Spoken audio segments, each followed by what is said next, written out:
کم سړی چې درود شریف سیوا وای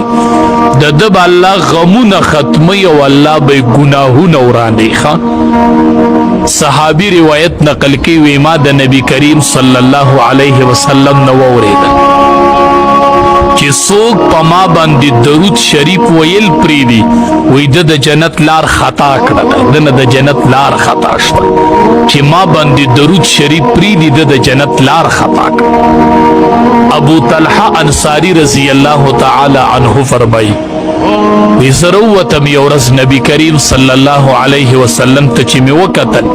ډیر خوشاله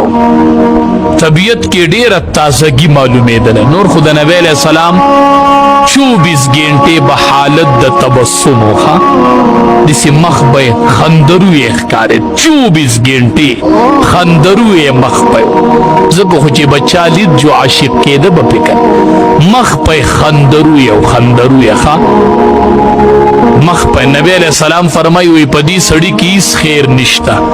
چې نه دې د چا سره محبت کوي او نه د سره څوک محبت دا څه شو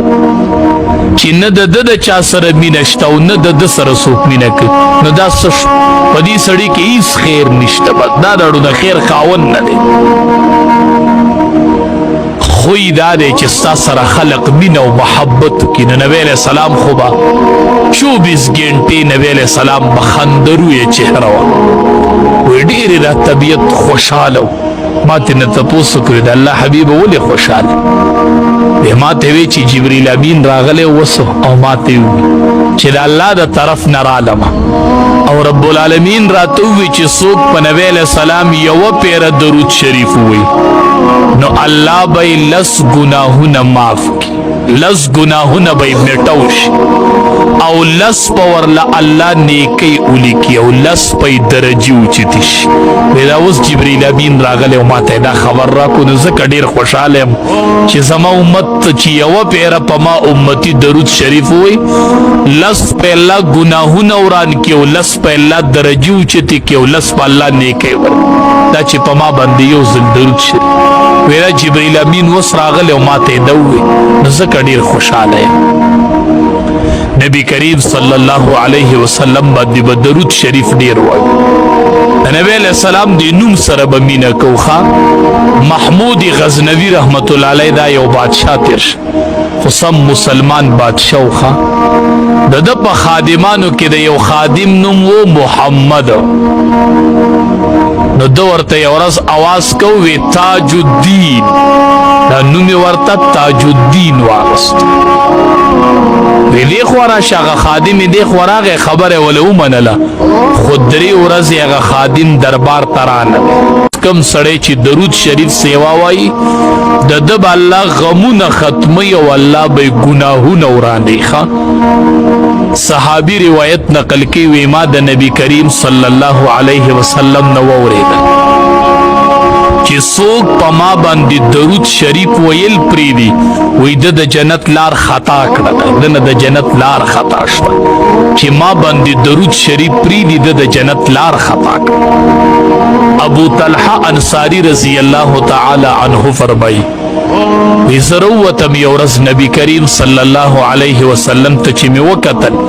ډیر خوشحاله طبیعت کې ډیره تازگی معلومېدله نور خو د نبی علیہ السلام 24 घंटे به حالت د تبسم وخا دسی مخ به خندرو یې ښکارې 24 घंटे خندرو یې مخ په زکه خو چې بچا لید جو عاشق کېده به فکر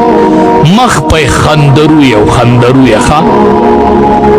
مخ په نبی علیہ السلام فرمایي وي په دې سړی کې هیڅ خیر نشته